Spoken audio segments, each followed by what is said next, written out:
The film begins with a doctor named Juliet, who goes jogging as she does every day. Then we see her at work in the emergency department of the hospital. The next day, she goes out to look for an apartment because she has moved her job and life from New York to the state of Brooklyn. She checks out several apartments, but none of them suit her, so she leaves her name and phone number on the hospital's bulletin board with a note saying she needs an apartment close to the hospital. Later, she receives a call from the owner of an apartment near the hospital. She goes to see it and meets Max, the apartment owner. She tells him that someone contacted her about an apartment for rent, and he replies that the one she's currently standing in is the apartment for rent. She heads toward the door and says that the apartment is very big and in a prime location, so the rent must be high and she can't afford it. He tells her the rent is only $3,800 because there are many ongoing repairs in the building, which annoys most tenants, so he reduced the rent. He also says his family bought the building in the 1940s and he is now renovating it entirely. She tells him she doesn't mind the noise since she's an ER doctor and used to loud sounds. He replies that the phone signal in the building is very weak and that pets are not allowed. She says she doesn't mind any of the conditions he mentioned. The next day, Juliet's moving truck arrives, but the mover refuses to help her bring the furniture upstairs, so Max helps her instead. While they're moving the mattress into the apartment, they run into an elderly man. Max tells her that the man is August, his grandfather. That night, Juliet wakes up feeling that someone is in the apartment with her. She locks the door and checks the apartment but finds no one, so she goes back to sleep. However, we see that someone is indeed there, though his face is not visible. The next morning, she goes jogging as usual. When she returns home, she finds a very expensive bottle of juice left outside her door as a gift. She picks it up and goes inside. Later, she goes to work at the hospital, and her friend Sydney tells her that she and her husband are going to an art exhibition and invites Juliet to join, but Juliet declines. At that moment, Juliet receives a message from her ex-boyfriend Jack. We learn that Jack cheated on her, which is why she broke up with him and left New York for Brooklyn. We also learn that he frequently calls her, but she ignores him. When Sydney sees the message, she tells Juliet to forget him and meet new people. She insists that Juliet come out with her and mentions that the exhibition is near her new apartment, so Juliet agrees. When she returns home, she meets Max and thanks him for the gift. He tells her he didn't leave anything, and it's probably August who left the gift. She goes to August's apartment and says without entering, "Thank you very much for your lovely gift." He speaks to her in a strange manner, which scares her, so she excuses herself and returns to her apartment. Later, she goes to the art exhibition and unexpectedly runs into Max. She introduces him to Sydney, and they all leave together. Before leaving with Max, she says goodbye to Sydney, who tells her that Max seems very nice. While they're out, Max tells her that August worries about him because he's his only grandson, and he always tells him that everyone his age is married and settled down. He adds that August used to help him renovate the house until he had a stroke. When she asks about his parents, he says they both died when he was young. She shares that her parents were always harsh with her, which is why she joined medical school and moved to New York. When they return home, Jack is seen watching them from a distance. As they arrive at Juliet's apartment, she tries to get closer to Max, but he pulls away. She feels embarrassed and enters her apartment, closing the door behind her. That night, while she's in the bathroom, we see that someone is watching her through a small hidden hole in the wall. In the morning, she receives a call from Jack. She answers but doesn't let him talk and ends the call quickly. She then gets another call, this time from Max, who apologizes for how he acted and invites her to dinner, saying he will cook himself. She agrees. That night, they have dinner together at Juliet's apartment. Max tells her he doesn't like technology and doesn't use phones or the internet. She thanks him for making her feel safe again and appreciated. When she asks why he hasn't married yet, he replies that he hasn't found a woman he truly loved. They end up spending the night together. Then we flash back briefly to see that Max had previously been at the hospital where Juliet works, watching her treat patients in the ER. We also learn that Juliet had examined August and diagnosed his stroke, and informed Max, but due to her workload and the many patients she sees, she had forgotten she'd seen him before. Afterward, Max saw the note she left on the hospital board, took her number, and called her.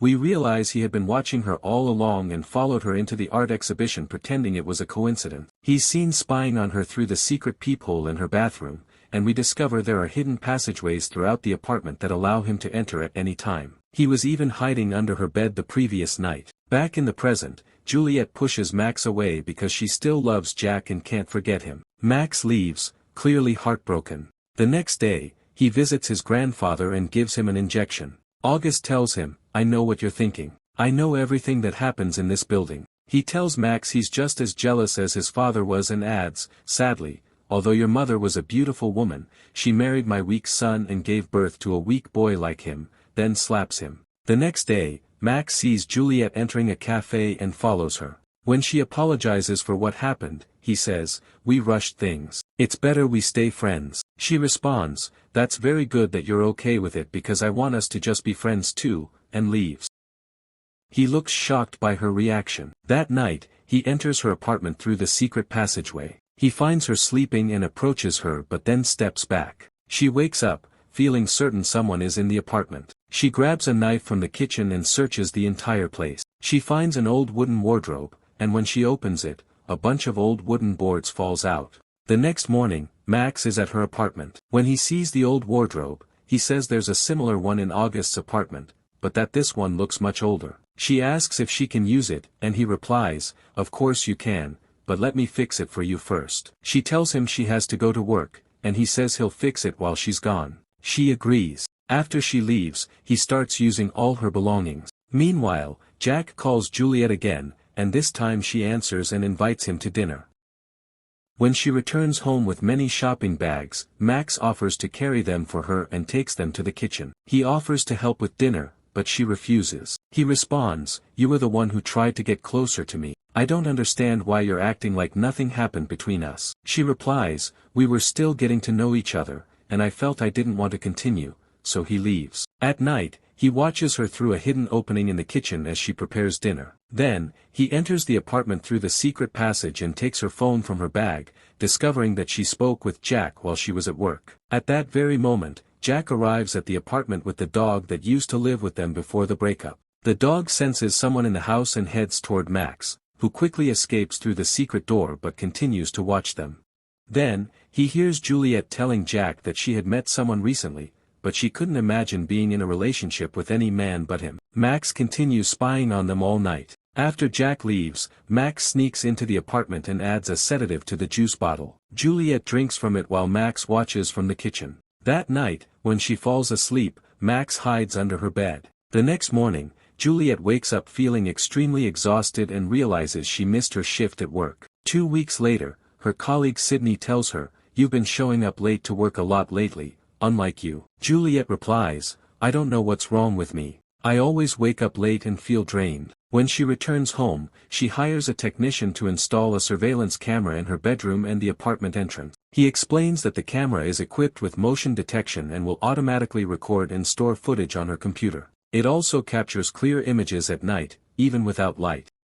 At the same time, we see Max returning to the building with some groceries from the supermarket. The technician leaves without Max seeing him. When Juliet leaves the apartment, Max continues watching her bedroom through the hidden opening. Later, when she's delayed, he goes to August and injects him with a clear substance that kills him moments later. After that, Max begins following Juliet and John on all their outings together. One night after dinner at a restaurant, Juliet takes a taxi, and John walks alone. Max follows him, and as John is climbing the steps of a bridge, Max pushes him off. The next day, Juliet drinks a little juice and loses consciousness. Max approaches her, but to his surprise, she begins to regain consciousness. He pulls out a syringe and drops the cap on the floor, then injects her toe so it won't leave a visible mark. The following morning, Juliet wakes up late again and calls the hospital director to apologize for her tardiness. At that moment, she notices the syringe cap under the bed. Before she leaves the apartment, we see 7 recordings saved on the computer. When she arrives at the hospital, she draws her own blood and gives it to a lab technician for testing. Meanwhile, Max is in her apartment, takes the dress she wore the first time she met John, lays it on the bed, and lies down next to it. Just then, John texts Juliet, saying he's going to her place and will bring dinner so they can eat together. When John enters the apartment, his arm is broken, and he doesn't know Max is there. By chance, John discovers one of the secret passages and enters. Max appears behind him. At the same time, the lab technician calls Juliet and tells her that the test results have been faxed to her. Juliet thanks her and ends the call. When Juliet sees the results, she is shocked to find that her blood contains a large amount of mixed sedatives. In disbelief, she runs out of the hospital and tries calling Jack. When he doesn't answer, she leaves a voice message, "Don't go home. And if you're there, get out immediately." When she gets to her apartment, she begins reviewing the surveillance recordings and is horrified to discover the truth.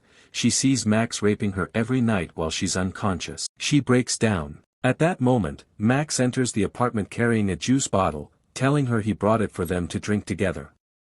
She tries to remain composed and goes to grab her phone. He tells her, "Put the phone down," and she asks, "Where's Jack?" He replies, "Who gave him a copy of your apartment key?" He forces her to sit, pulls out a syringe, and says, "This time, I'll keep you awake," then injects her in the foot. Juliet pulls out a knife she had hidden and stabs him in the shoulder. He screams, and she tries to escape. He chases her, hits her, and throws her onto the kitchen table. She grabs another knife and tries to stab him, but he escapes toward the secret door. She manages to stab him as he's closing it and then drags the refrigerator to block the door. But he exits through another path and locks the apartment door from the outside. She tries to leave but can't. When she tries calling for help, she finds the phone has no signal. She takes medicine to counteract the sedatives.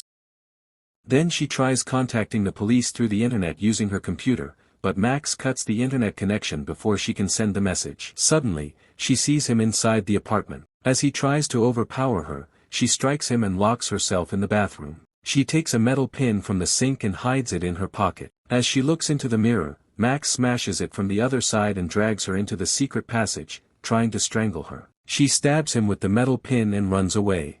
During her escape, she sees all the secret openings Max used to spy on her and is horrified. She flees until she reaches a staircase leading to a door that looks like a basement entrance. There, she sees Max opening it and going down, so she hides. Once he goes further inside, she finds some renovation tools, including a nail gun. She takes it and climbs back up through the door Max entered. She finds herself back in her apartment, right at the door where she had placed the refrigerator earlier. She carefully re-enters the apartment and finds the secret door John discovered. She enters and walks through the passage. Max appears and hits her, knocking her down. He says, "I didn't want to hurt you, but you betrayed me," then raises a hammer to strike her.